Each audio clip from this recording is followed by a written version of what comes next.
राधे दोस्तों, आइए जानते हैं कि श्राद्ध पक्ष में एकादशी, द्वादशी और प्रदोष और कई शुभ तिथियां आती हैं जिसमें हमें कुछ उपाय अवश्य करना चाहिए।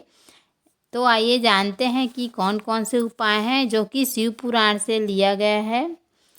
तो सबसे पहले पिपलेश्वर महादेव के नाम से आप प्रतिदिन अपने चौखट पर एक दीपक अवश्य जलाएं। इससे पितरों और भगवान भोलेनाथ की कृपा हमें प्राप्त होती है।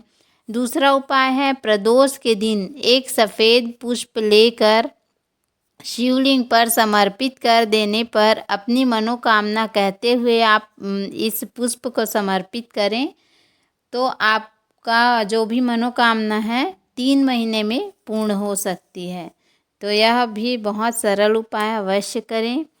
बुधवार की प्रदोष यदि पड़े तो यदि हमारा कोई काम ना बन रहा हो तो एक बेलपत्र पर एक शमी पत्र और 1 लोटा जल समर्पित करना प्रारंभ कर दें। बहुत जल्दी ही आपकी मनोकामना पूर्ण होगी। अगला उपाय है, अवभूतेश्वर महादेव का नाम लेकर शिव मंदिर में जाकर 7 बेलपत्र शिव जी पर समर्पित करें। मूंग भिगाकर नंदीश्वर के पास 7 मूंग चढ़ा दें।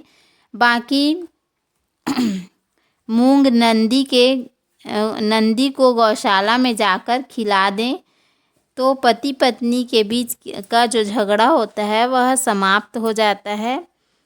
तो यह उपाय भी आप अवश्य करें। यदि आपको कोई समस्या है आपके दाम्पत्य जीवन में तो यह उपाय आप कर सकते हैं। इसके अलावा गीता का 7वां अध्याय अवश्य प्रतिदिन पढ़ें। यदि आप प्रतिदिन नहीं पढ़ पा रहे हैं, आपके पास समय नहीं है, तो आप केवल सर्वपितृ अमावस्या के दिन गीता का 7वां अध्याय का पाठ करें। सामने एक लोटे जल में थोड़ा सा तिल डालकर रखें और उसके बाद गीता का 7वां अध्याय का पाठ करके इस पाठ का फल आप अपने पितरों को समर्पित कर दें और लोटे के जल को आप सूर्य देव को दक्षिण दिशा की ओर मुंह करके समर्पित करते हुए अपने पितरों की मुक्ति और मोक्ष के लिए प्रार्थना करें। ऐसा करने से पितरों को शांति मिलती है और आपके ऊपर अपनी कृपा बरसाते हैं। अगला उपाय है, आप एक कटोरी में चावल लें और बेलपत्र और एक दूर्वा को उसके ऊपर रख दें और 3 दिनों तक जहाँ पर आप जल भर कर रखते हैं, मटके के पास या जिसमें भी आप पानी भर के रखते हैं उसके पास इसको रख दें।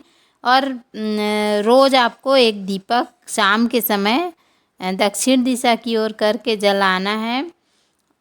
और बेलपत्री दूर्वा को बाद में आप जब 3 दिन पूर्ण हो जाए तो आप बेलपत्री और दूर्वा को लेकर शिव जी के मंदिर में जाएं और शिवलिंग पर समर्पित कर दें और चावल को चिड़िया के लिए डाल दें।